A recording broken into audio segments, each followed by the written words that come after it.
This is Inside Indiana Business Radio for Friday, August 23rd. I'm Marek Mazurek.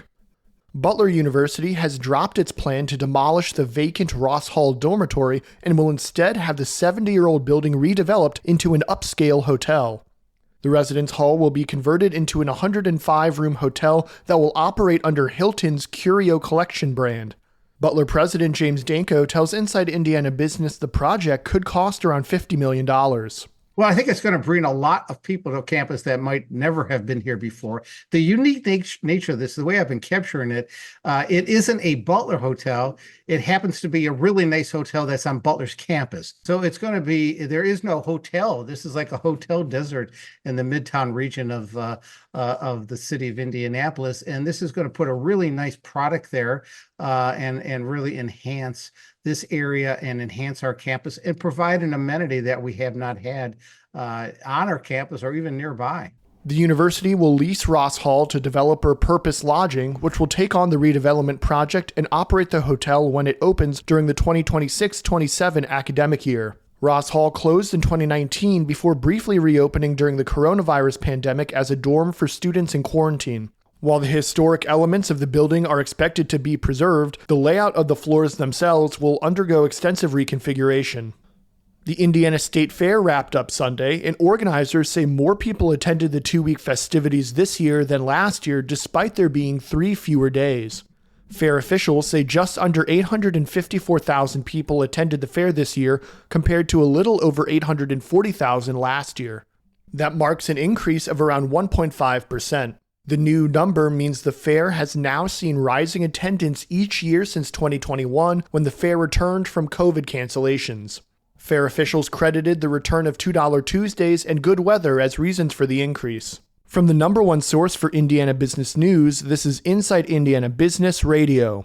Indiana, your bold future starts here. IBJ Media, Inside Indiana Business, and the Indiana Economic Development Corporation invite you to the Engage Indiana series, presented by CareSource, Indiana University, and Old National Bank.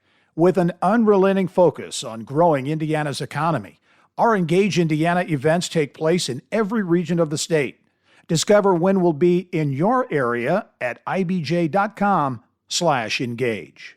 Indiana Secretary of State Diego Morales sent a cease and desist letter on Thursday to BlackRock for alleged securities fraud.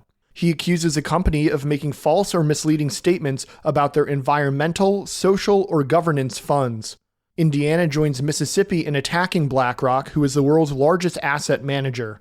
Morales accused BlackRock of telling clients their financial outcomes would be better in the long run through those ESG-backed funds. The Secretary of State emphasized in his letter that there is, quote, little to no evidence to back that up, although Morales himself offers no evidence of his own to substantiate those allegations.